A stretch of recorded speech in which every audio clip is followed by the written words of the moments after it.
Hi boys and girls!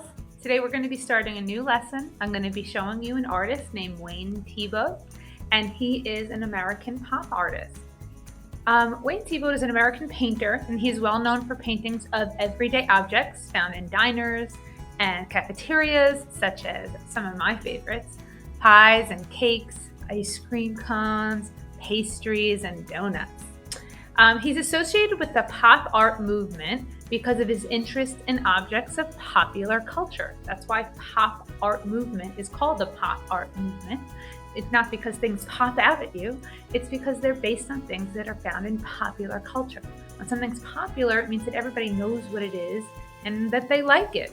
So pop culture was really meant to be a positive influence in the art society, in the art world, and it was artwork that was made really to make you feel good and have good memories, and it was kind of fun art at the time. His paintings that he really started were around the 1950s and 1960s, so he actually is thought to have had the most influence on the pop art movement to really get it started. And then other people like Andy Warhol and Keith Haring followed suit, and they all became part of what's known as the pop art movement. Let's continue looking at some of his paintings. This is one of his more well-known pieces called Three Machines. It's called Three Machines because it's of three gumball machines.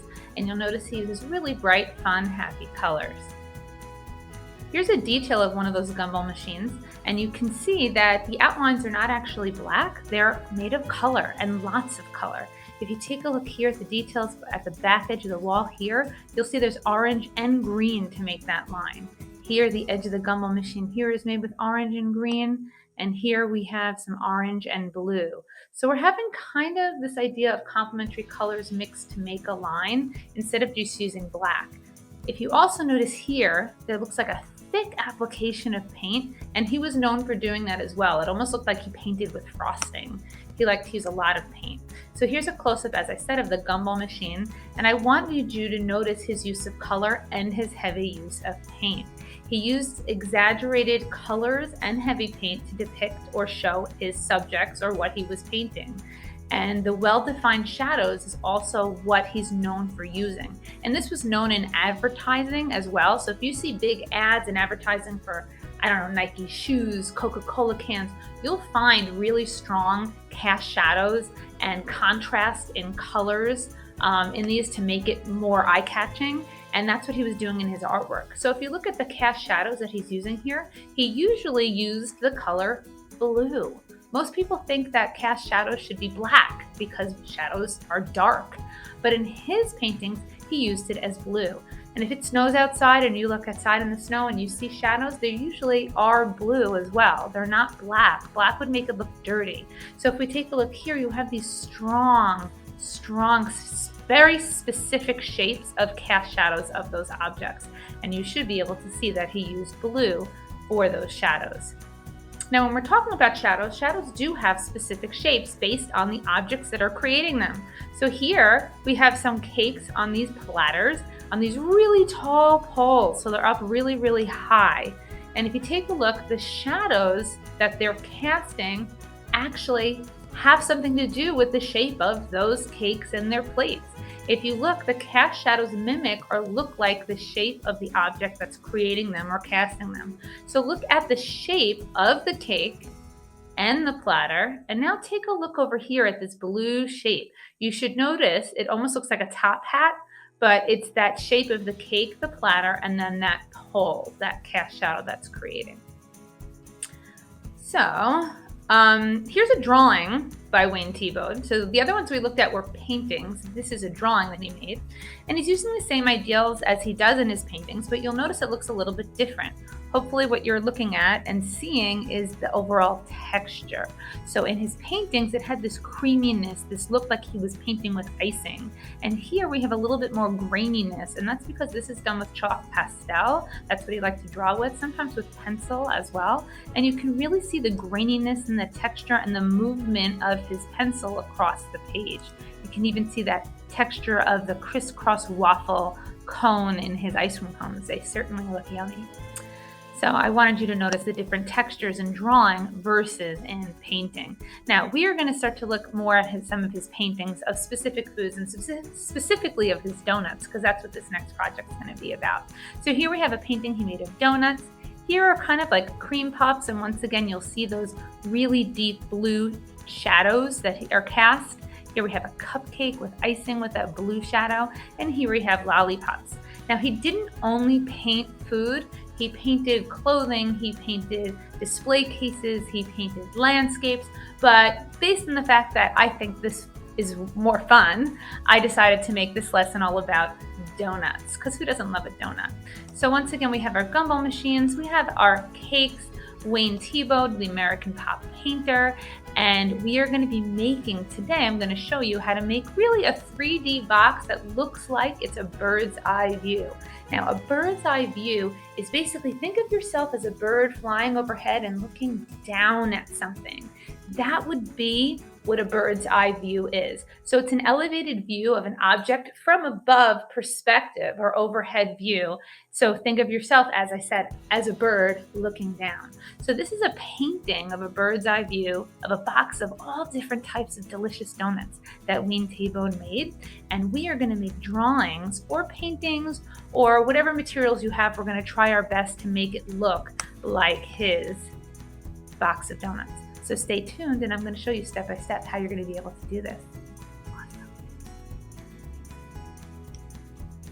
Hi boys and girls, now we're going to get started on working on some donuts. So if you take a look, I have my workspace all set up. I have some colored pencils, I have regular pencils, some markers, some colored markers over here. I even have some more colored pencils here. Now you might not have the same amount of art supplies as me, and you could just use whatever you'd like.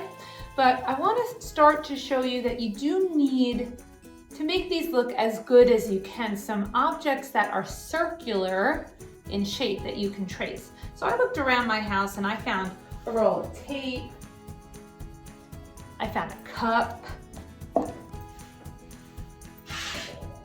I found a can of soup, I found an old container. So you can find things that are circular in shape that you can use as a tracer.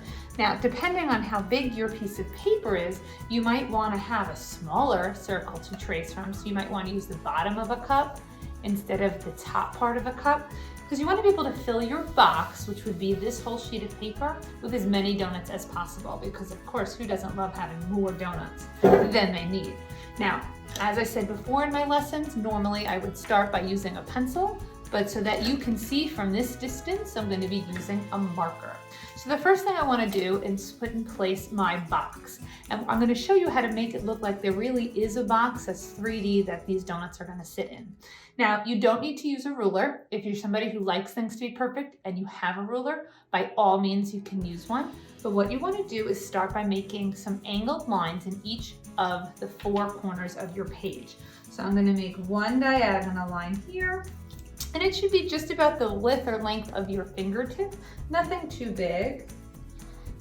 And if you can, you want to try and make those lines about the same size in each of the corners. Okay? And then you're going to connect those each with straight lines connecting point to point. So I'm going to start here, and I'm going to try my best to make a straight line. If it's not perfectly straight, that's okay. And here I've created one point. Notice my line is not perfectly straight. I'm totally fine with that. And now I'm going to make another one here, point to point. And I'm going to do the same here. And I'm going to do the same here. So this is basically my box. This inner rectangle that I just created is going to be the bottom of my box. These are really the sides that you're looking into for the box. So I don't want you to actually draw anything in this space. All of your donuts are going to be in that inner rectangle. So I think I'm going to use my cup, because in looking, if I were to use the bigger part of my cup, I might just be able to make 4 donuts. If I use the smaller part of my cup, I'll probably be able to fit 6.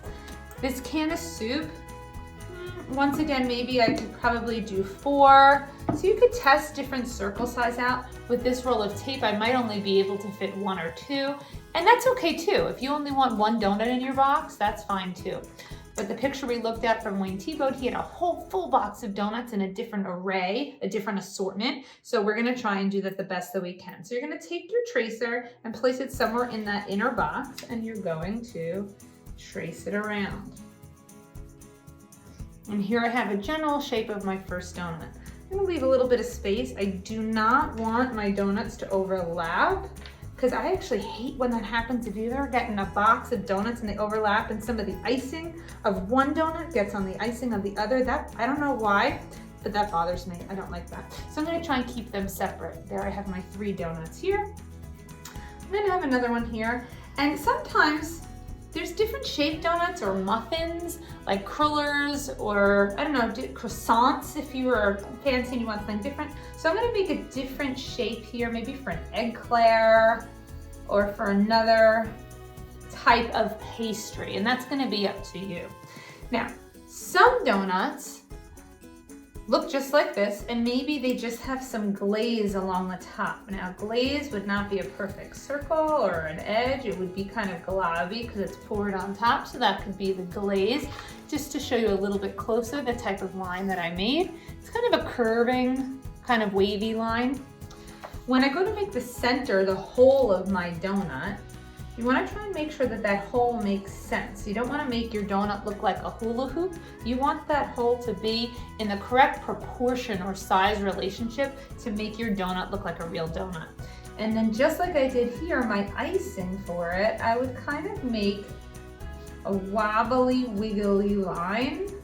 Or if you prefer perfect donuts, your line could be nice and clean. So here, just to show you, I made kind of a wobbly line for that donut. When I go here, I can make another donut. And maybe this one I'll have a cleaner edge of icing for those of you who want to see what that looks like. So instead of doing a wobbly line, I'm going to leave a clean line. And if you notice, I'm making an edge for icing both around the inner edge of the circle and the outer edge, because that's where the icing would sit. So you should see the difference between the cleaner edge of icing and the wavier line here that made like a wavier edge of icing. And then not all donuts actually have icing on top. I think this one I'm gonna make a jelly donut. So I'm gonna show a little bit of that jelly just kind of squishing out of the side, and maybe show part of the side of that donut. So if you look here, I showed a little bit of where that jelly is gonna come out of, and I might make that grape jelly or strawberry jelly, that's gonna be up to me. And I'm gonna make this an eclair. And usually eclairs have kind of that chocolate ganache on top. And if you want, you could make even a drizzle on top. But if you make a drizzle that's just a line, like I did here, you won't be able to color that in as a flavor. So what I'm gonna do is I'm gonna outline that line, almost make it like a bubble letter, and I'm gonna retrace that line with a little bit of space.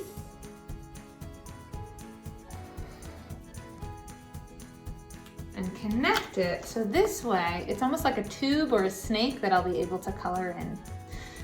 Now, when you start to color in, I like to use crayons for this, but once again, just like we talked about in previous lessons, if you have colored pencils, you can use colored pencils. If you have paint, you can use paint. If you have markers, you can use markers. I'm gonna be using crayons. As I told you before, Mrs. Goodman doesn't love everything to be nice, neat, and clean. I like to spill my crayons out so I can see them all, but I do this gently so that they don't break. Now, I'm gonna make this one more of like a chocolate eclair kind of donut. So I'm gonna use brown to make my chocolate icing. If you press lightly, you'll get a light kind of fudginess to your donut. If you press hard, you could start to create a shadow. You can have it darker in some places and lighter in other. And that's creating value within your drawing, and it's gonna make it look a little bit more realistic. So if you notice, based on where I drew dark or pressed harder or overlapped with my crayon, it got darker, and where I drew light, it is lighter. Donut colors don't have a correct or wrong color for your donut. So I'm just gonna use kind of this peach color for this donut, but you're gonna see for some of my other donuts, I'm gonna use oranges, I'm gonna use yellows, And you can even blend colors and create your own. You can also have really as much fun as you want. You can have blue and purple donuts. I'm totally fine with that as well. So for here, I'm gonna make a pink glazed donut because I like strawberry frosting on my donuts. So as I said before, first I'm gonna color in lightly and to create a layer like so.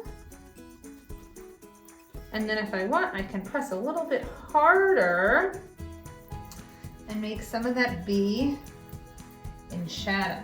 Now, I'll give you a little trick, boys and girls. If you make sure that all your shadows are on one side and all your highlights are on the other, it will look like a realistic sense of light is hitting your box of donuts. So if you notice, I press darker on this side of the donut and lighter here, and I press darker here and lighter here, and that's gonna start to give me a sense of light and shadow. So here I used peach for my donut. Here I'm gonna use more of an orange color because as I said, your donuts can be really any color, and if you want to, you can even blend color. Now for these type of donuts where you'd have the icing around the edge here and here, this part in here would also be part of the donut, so I'm also gonna color that in. But the hole, I'm gonna leave all alone because that's a hole. It wouldn't be part of the donut. So if you take a look once again, that would be the donut. But donuts, I think, should have some sprinkles. So to make sprinkles, I'm just gonna make some little lines going in different directions. And I know my camera's kind of far away. I'm sorry about that, boys and girls. But if you look, I'm making some little dashed lines. And you can do that in any color because rainbow sprinkles come in a rainbow of colors. So have fun. If you have favorite colors, you can absolutely just use your favorite color of rainbow sprinkles. If you only want one color sprinkles, let's say chocolate is your favorite, you can do that. But make sure they go in all different directions. And you will start to get some sprinkles starting to look delicious. Now here I'm gonna make this one a chocolate glaze again. So I'm going to use my brown for chocolate.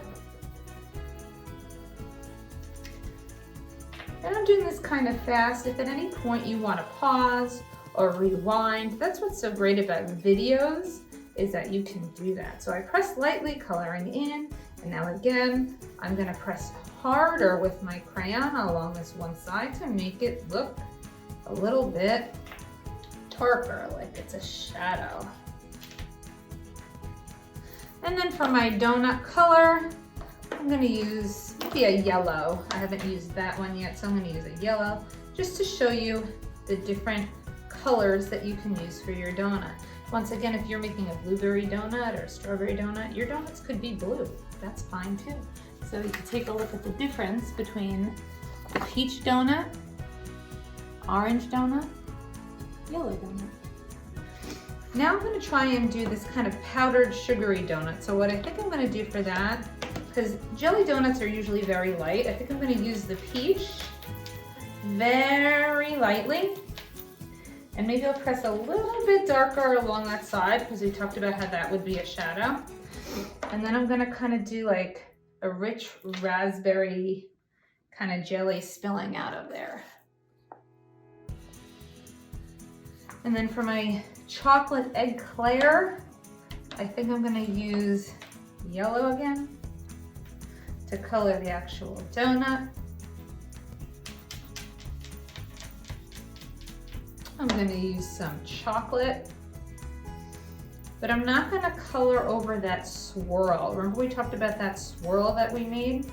That I want to be vanilla. If you want it to be strawberry, it could be strawberry. If you want it to be schnozberry, it could be schnozberry. It's up to you what flavor any of this is gonna be because it's your artwork. But I'm gonna make it be vanilla. So for vanilla, I'm actually just gonna leave it alone. But once again, I do want those shadows, so I'm gonna make some of that darker. And I can even go darker around some of that swirl so it looks like it pops out a little bit. Everyone see how I was able to do that? Okay. Now we talked about how Wayne Thiebaud used blue to create his shadows. So ideally you'll find a nice blue that you can use to create your shadows. Okay. Now remember the light is coming from here because we did all our shadows on this side. So your shadow would also be on this side. So you're almost making like a letter C or a backwards letter C along the edge of your donut. You're making C here to make your cast shadow, and you would also see it here. So you would see it inside your donut. Now if you notice I did it the opposite here, that's because if the light was coming here, the light would hit the inside of the donut on that side. So on the inside, it's on the opposite. Can everyone see that? Okay, so here I'm gonna do my shadow.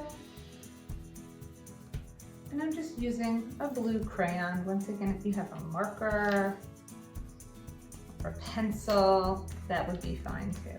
And if you can even use some shadow in this icing. So if you wanted to take it one step further, you could add some shadow in your icing. All right, so here I have created my box of donuts.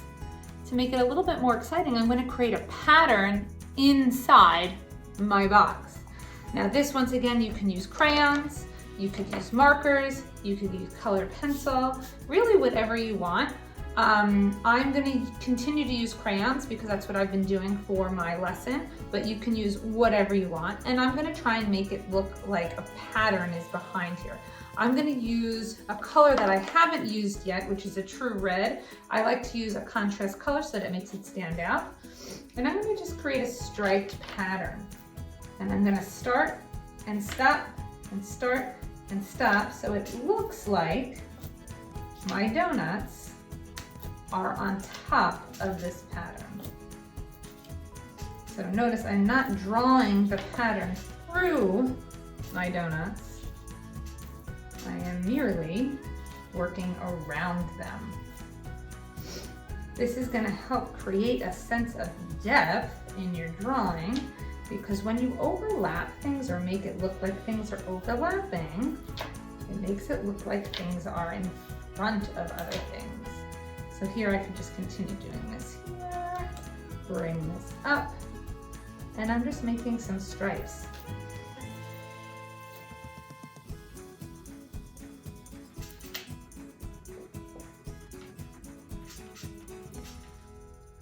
Now don't forget the inside hole of your donut, because the inside hole here and here would also see through to the bottom of that box.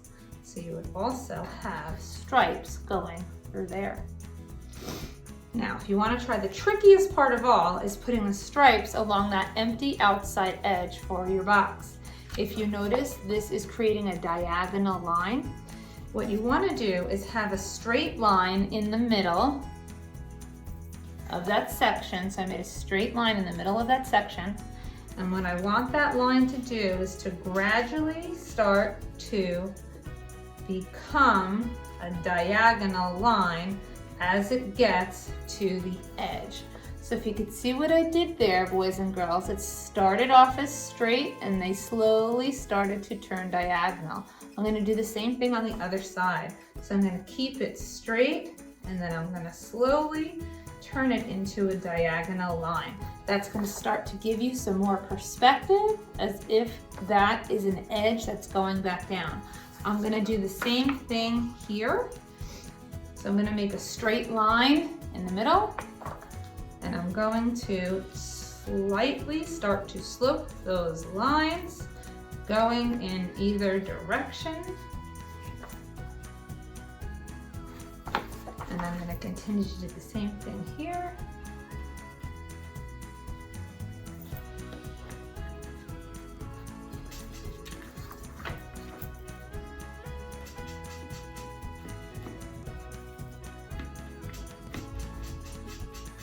And what you will be left with is a beautiful box of delicious donuts based on the art of Wayne Thiebaud.